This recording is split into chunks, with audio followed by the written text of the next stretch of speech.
My guest at this time is Angela, well, I should have asked this before. Is it Aufmuth? It is. Okay, great. I love being on tape. All right. One more time. Third time's the charm. 3, 2, 1. My guest at this time is Angela Aufmuth. She's the director of the Case Analysis Division at the National Center for Missing and Exploited Children. We want to get Angela's insights into why child sex trafficking is sadly becoming a big business in the United States and actually has been for quite a while. What's being done to stop it, and what more can be done to stop it? And Angela, thanks so much for being with us. Absolutely happy to be here. Well, there was a recent column that went pretty viral from John Whitehead over at the Rutherford Institute, which talked about how 100 to 150,000 children are involved in sex trafficking, obviously not voluntarily in the United States. And I know the estimates change, and you might have some different numbers, which I encourage you to share if you do. But how did something as disgusting as the trafficking of children for sex become a booming business in this country? You know, unfortunately, there does seem to be a demand for it. People are willing to purchase children for the purpose of sex, and individuals who are trying to make money, since unfortunately this is a business, are willing to provide that service and to provide children for that purpose. And so it's something that we know happens across the country. It happens to be reported to us from every state across the union, and we're providing assistance to law enforcement and to kids and families on this issue. As far as the numbers, there are a lot of numbers out there, and so you gave one of the estimates that we see quite frequently. And what we do is we like to kind of take a different peek at that and look at the data that we have here at the National Center. And while we know that that is a snapshot of the issue across the country because we only have data on what is reported to us, we know that we can verify that information, and we know that the numbers and statistics that we can put out regarding the issue are verified and accurate. And so what we know is that last year, of the more than 23,500 runaways that were reported here to the National Center, 1 out of 7 were likely child sex trafficking victims. And what that means is, based on the information that's being provided to us by law enforcement or by the child's guardian, whether that's a biological parent, foster parent, social services, whatever that might look like, they're the ones who are able to provide that information and verify that child is likely being trafficked in certain types of situations. Who are the predators? They're obviously, as you mentioned, people who think they can make money from this, but what kind of people target kids for abduction and sex? Are there any common threads that you've been able to determine from the people who've actually been apprehended? Sure. So one thing that I want to talk about is that you mentioned the word abducted, and what we see more of here at the National Center is kids who are not necessarily specifically taken, but are more chosen and are more recruited into this crime, unfortunately. And while we do know that there are abduction scenarios that do happen and that do exist, what we see is that kids who are missing are much more vulnerable to becoming victimized by this crime because these traffickers prey on kids who are vulnerable, meaning they know that there are kids out there who have certain needs to be met. And so I would say kind of the common threads of these individuals who are preying on these kids are people who are looking for children who have a need that needs to be filled, meaning a child may be that they are looking at online. They see a child who is talking about maybe being lonely, maybe things not going so well at home, whatever that might be. They may try to reach out to that child and try to fill that sort of void of affection that child is missing. You know, for kids who are on the streets, who have run away or have been kicked out of their homes for various reasons, we know that those kids, they have a lot of needs that aren't being met. They don't have a support system. They don't have a place to stay. They don't have clothes on their back. They don't have food or money. And unfortunately, there are many people who are out there who are willing to jump in and kind of try to feed those needs and maybe say, you know, you can come and stay with me for a few days. And then that's when a kind of grooming and recruitment process can begin, where you have a child who meets someone that seems like a pretty nice guy or gal, but then things start to change, and that person then begins to talk about well, now that you're staying here, I'm going to need you to start bringing in some money. Or, we have this nice relationship going. If a boyfriend or girlfriend relationship has developed, maybe you could do this with my friend, and we can make a little money off this. It'll just be a one-time thing, but it turns into, unfortunately, something that is forced over and over and over again.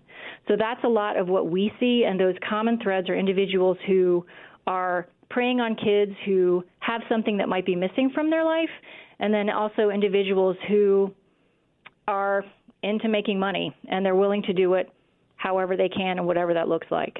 Angela, you mentioned that those doing the luring could be guys or gals. Are women active in this to a large extent?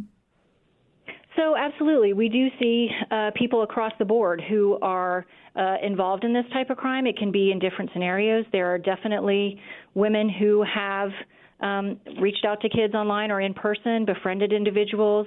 There are times where that person might be then actually trafficking that child actively, or that female may also be a victim herself and may be going out and looking and trying to recruit kids or minors to be a part of a group for the trafficker who is also victimizing them as well. How long does this nightmare last? I don't know if average is the right word to use here, but is it months, years, the rest of their life sometimes? How long does it take? Sure. So I think that's a good question, and I think something that really runs the spectrum. You can have situations where a child might be victimized for a few days and are able to get home or break free from that situation. You may have someone months. We have kids who are gone for months at a time. We have kids who have been gone, for years. We know that quite often when people have been picked up in various law enforcement operations, and those individuals may be adults now, quite often those individuals did not start being victimized as an adult, but they were recruited as a minor. And so we know that there are people who have been in this situation, in this life, and have been victimized for years and years. Do victims ever turn into traffickers? So that's a really complicated issue. And so the goal here at the center is that we work to educate law enforcement, social services, people out in the general public to the fact that the kids, the group that we are serving, minors, often may be in a situation where they are a victim, but then through the very complicated sort of bond with their trafficker may then start to recruit other kids. And so then law enforcement is looking at the situation of dealing with a possible victim versus trafficker. And so what we always say is that, these kids are minors, and so they cannot make that choice. They can't consent. And so even though there may be that complicated issue, we look to make sure that those kids are getting recovery services as victims. We do know that people who have been victimized in this crime and then become adults who then have begun to traffic as well, it continues to be a complicated issue. And there are, organizations who work specifically with adult victims as well on that complicated issue and trying to get them services and work with law enforcement and the criminal justice system to try to take into account the very complicated nuances of this crime. We're talking with Angela Aufmuth of the National Center for Missing and Exploited Children. And Angela, you mentioned a little bit earlier in our conversation that you are working with officials in all 50 states. And I think that goes to dispel the myth that, this is something that happens in urban areas or bad neighborhoods or things like that. But small towns, rural areas, suburbs, is there really any discrimination about where these kids are vulnerable? No, and unfortunately, it is something that we do see across the country, and you're absolutely right that it doesn't have to be in a larger metropolitan area. We do see it in rural areas as well. There may be different dynamics of it. It may look slightly different, but unfortunately, it's there. When we do law enforcement trainings all across the country, one of the things that we may do when we're in a specific location is, we'll just run a Google search, look at, online ad sites and see what's there for that area. And quite often people are surprised at how many ads there are and how easy it is for a person to go online and buy something like a boat or a couch or a child for sex, unfortunately. And so we see that it's pretty constant when we go to look at that and look at those different areas and try to figure out, okay, what's the scope of the issue that we're looking at here, and kind of pull that up in front of the audience and say, it's happening here, so this is physical proof of it right in front of you. What's the success rate of law enforcement? I don't know if you have hard numbers, but is it most often that eventually the victim gets away, or is there a fairly decent track record of law enforcement actually being able to find these kids? Right. So we do a lot of work with law enforcement on the missing child aspect, and obviously, the issue of child sex trafficking, you don't have to be missing to be a victim, but we know that, like I said, those kids are more vulnerable. But what we do is we work with law enforcement on operations that they might be trying to run in their area to do a child sex trafficking sting and so forth. And so, unfortunately, it's easy for them to kind of look in the area and see what's going on and start trying to reach out to possible victims and set up dates. And as far as the success, I'll put it this way, there are a lot of opportunities for law enforcement to be successful in that this is a prevalent crime.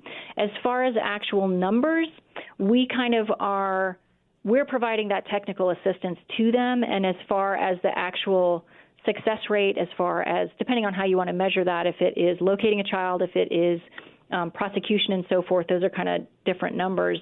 We know that at the National Center, overall, we have a 98% recovery rate for missing children, and so we know that we have great opportunities and resources to be able to provide to help locate these children, and then also to work with law enforcement and families on providing recovery services after that child is located. As far as hard numbers, it's not something that I have, but I do know it can be tough as far as prosecuting these cases for these minor victims, because it can be very, very complicated and extremely traumatizing to have them testify and to work with them to testify against their trafficker due to all those very complicated dynamics. I don't want to get you in trouble with any of the folks you have to work with professionally, but in general, how pleased are you with the priority that local and state and federal officials are putting on these sorts of issues and these sorts of cases? Sure. I'm happy to say that there has been a ton of growth in this area and so much awareness over the last several years that there has been a change in how this crime is addressed and the priority that it is given, and that there is a much better education across law enforcement professionals and all people who are involved in kids' lives, whatever the capacity that might be, understanding the complications of this issue and the intricacies. And so I think that there has been so much attention given to this crime, and that involves, possible legislation or funding and attention that's been placed on this issue. And it's definitely been given a very high priority by law enforcement, and something that many, many law enforcement officials from local up through federal do a lot of hard work every day across the country. A couple more questions on the traffickers before we get to the customers here.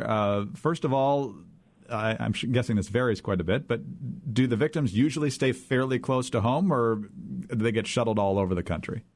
So we see a variety of that. As far as the recovery location when a child has gone missing and is being trafficked, more often than not, the children are fairly close to home, within a 50-mile radius or so. But we also see situations frequently that a child may have been driven across the country. Sometimes they are flown. Sometimes they might be taking other type of transportation. While it is more common to find them closer to home, we know that we see kids who are being trafficked, up and down, seaboards or, state to state quite frequently as well. What about the southern border? How do traffickers use that to their advantage, and how much movement is there between the U.S. and Mexico? So we don't have as much of a nexus there quite often, because we know that we have cases where a child may end up going across the southern border from here.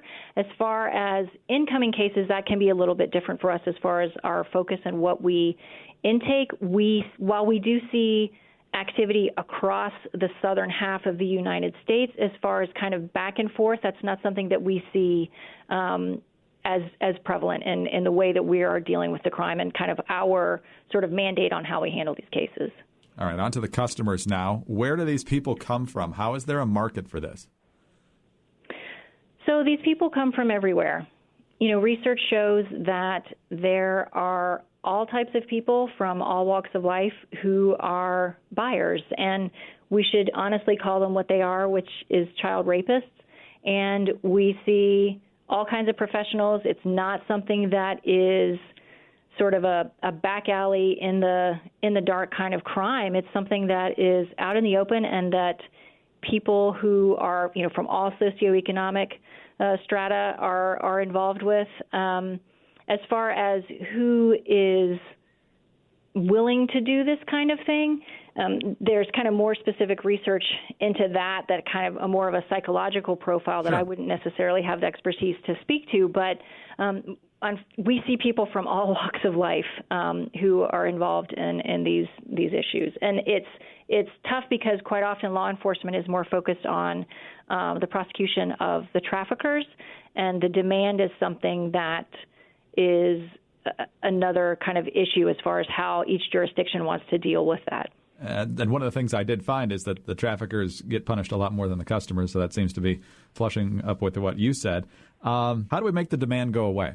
That is the million-dollar question. I think that, one of the things that was mentioned in the article that you mentioned was talking about kind of it's a whole social issue in that there are certain things that maybe are looked at as in the genre of being acceptable that really are crimes, and things that have been kind of overlooked and sort of brushed aside, and that the more attention that is being brought to this issue and the more understanding of sex trafficking as a whole, I think is helping to kind of sway that issue and give it the type of attention and understanding that it needs, so that people who are looking at it as something not so serious, meaning the word pimp and this kind of pimp culture is very normalized in this country.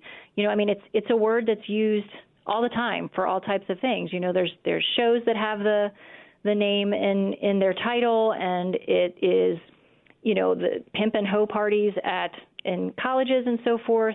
There's a lot of stuff that is slowly starting to not be as acceptable and have a shift away from that type of acceptance. And so I think that's one way to kind of begin that, and it's education and awareness on the issue and what it actually is that we're talking about, and then how to educate people who are coming up in the world, making it more of a standard piece of our culture that these types of things are not acceptable, and it's not something that we should overlook, and it's something that people need to understand, that there are individuals who are absolutely victimized and traumatized by this crime. Two quick questions before we let you go, Angela. First of all, we talked about this a little bit on the police side, but what can lawmakers and police do that they're not doing already? That's a really good question. I think that in general, law enforcement and legislators have done a lot. I think they can continue on the path that they are on as far as continuing to make it a priority, the issue a priority. And so by that meaning providing funding for all different types of programs. So not just maybe the law enforcement efforts, but also providing funding for recovery for victims and allowing them to succeed and get the services that they need to be able to reintegrate into a more normal life, for lack of a better phrase. And we've seen a shift in legislation that is providing more protection for these victims and more options for them when they are going through this issue. There's been legislation that was passed last year that allows for victims to be able to file a civil lawsuit against anyone, including a website that knowingly participates in their trafficking. It's empowering attorneys general to be able to prosecute and file civil actions against those websites. And it's also creating a new federal crime for anyone promoting the prostitution or trafficking of another person online. So there are definitely steps being made at the federal level, and I think states may follow suit as far as more locally affecting statutes that they would be able to do for their states.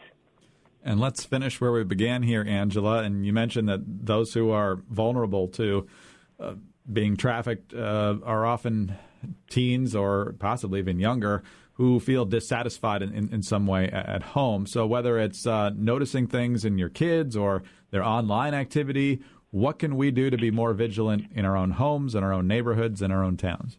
Sure. I think one of the big things is asking questions. Quite often something that we hear from children who have been trafficked and who end up in a care situation or being involved in a law enforcement investigation. And, when they're being interviewed as far as, why didn't you say anything? Why didn't you tell anyone that this was happening? And quite often they say, well, nobody asked.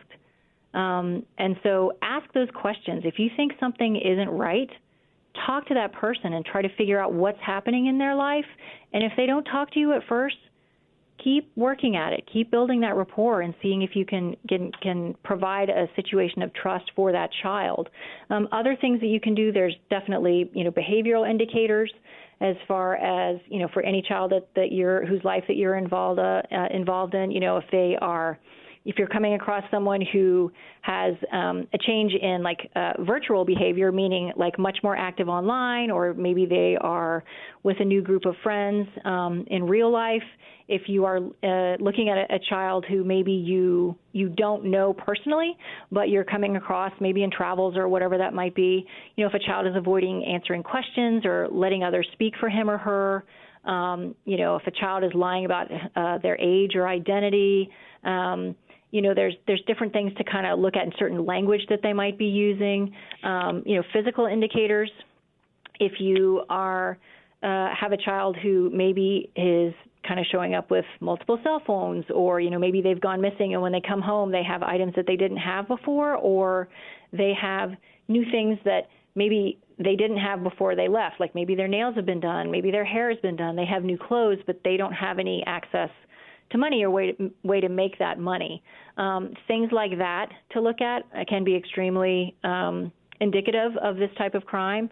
And as far as getting that information, we have multiple resources on our website, which is missingkids.org, if people want to try to look at that information and educate themselves. We also have indicator guides and sheets for law enforcement and for child welfare professionals and parents. Angela, fantastic information. Thank you so much for the work that you do, and thank you very much for your time today.